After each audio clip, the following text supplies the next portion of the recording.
এই জন্য আমি বলতেছিলাম পবিত্র মাহে রমাদানুল মুবারকের মাস তো চলে গিয়েছে না, রয়েছে। আজকে তো শেষ, রমজান শরীফ চলে গিয়েছে। কিন্তু রমজান শরীফ থেকে আমরা কে কতটুকু আমরা ফায়দা পাইলাম, কে কতটুকু উপকার করতে পারলাম, উপকার পেলাম, এটাই হলো আমাদের মূল বিষয়টা। আজকে আমি আপনাদের সামনে এই কথাগুলো সংক্ষেপে সংক্ষেপে কিছু আলোচনা করব। এগুলা আমাদেরকে শুনতে হবে। রমাদান তো প্রতি বছর আসে, প্রতি বছর আবার চলে যায়, ঠিক না? প্রতি বছর আসে, প্রতি বছর চলে যায়।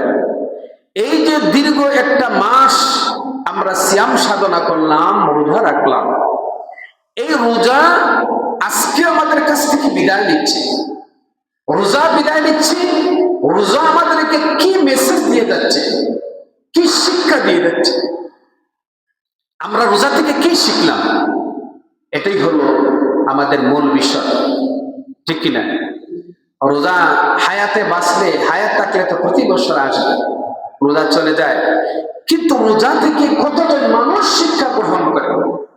রমজান শরীফের মাসে দেখেছি রাস্তাঘাটে, শহরে, বিভিন্ন জায়গায় পর্দা ঠাঙ্গাইয়া, পর্দার অন্তরালে কিছু মুসলমান নামদারি, কিছু মুনাফিক, ওরা সমান খেয়েছে। পর্দার উপরে লেখা থাকে শুধুমাত্র হিন্দুদের জন্য, কিন্তু হিন্দুর লেবাস পরে কোন মুসলমান নামের কোন হিন্দুরা এই হোটেলের ভিতরে খেয়েছে? প্রকাশ্যে রাস্তাঘাটে সিগারেট খেয়েছে, ধূমপান করেছে।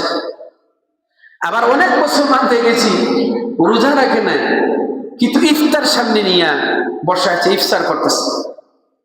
প্রশ্ন করা হলো, আপনি কি রোজা রাখছেন? না, আমি তো রোজা রাখি নাই। তাহলে রোজা কেন না রাখলে? রোজা না রাখি আপনি ইফতার করতেছেন। সে বলছে ইফতার করলাম কারণ ইফতার করা তো রসুলের সুন্নত। ইফতার করা কি? ইফতার করা তো সুন্নত, সুন্নতকে আমি ছেড়ে দিব? চিন্তা করেন কত বড় পাগল।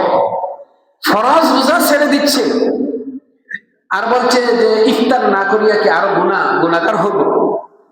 রোজা না রাখিয়া তো গুনাহগার, ইফতার না রাখিয়া আরো গুনাহগার হব। সুতরাং রাসূলুল্লাহর সুন্নতটা আমি ছাড়তে পারি না। কত বড় রাসূল প্রেমিক, চিন্তা করে। মুসলমানরা রমজান শরীফের মাসে অনেকেই রোজা রাখে না, রমজান শরীফকে অনেকেই কাজে লাগাইতে পারে না। এটাই হলো আমাদের সবচেয়ে বড় দুঃখ। তো রমজান শরীফ চলে যাচ্ছে, রমজান শরীফ আমাদেরকে কি দিয়ে গিয়েছে?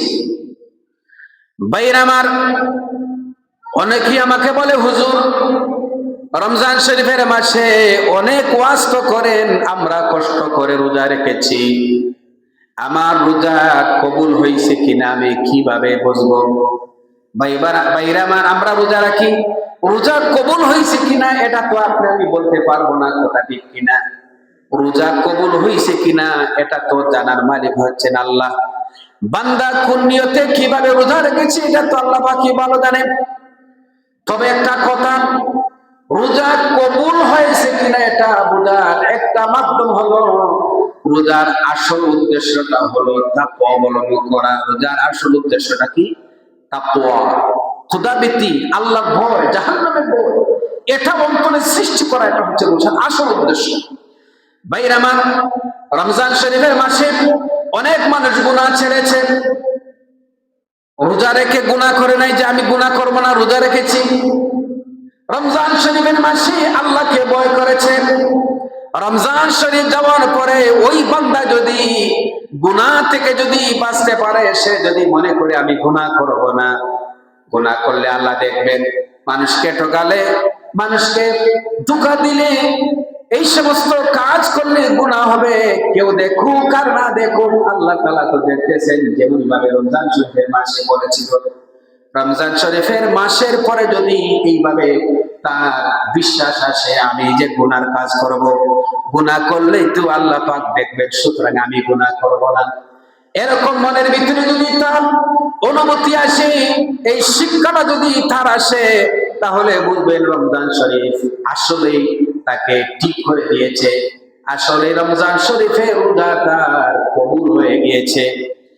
আর যদি রমজান শরীফের মাসে শুধুমাত্র মুসল্লি সেজে রোজা পালন করেছে, আর রমজান শরীফের মাসে পরে যদি ওই আবার ওই গুনাহ দিয়ে যদি শুরু করে, তাহলে সোজা হিসাব বুঝবেন রমজান শরীফে শুধু রোজা রেখেছে, রমজান শরীফের রোজা একটা পয়সারও তার কোনো কাজে আসে না।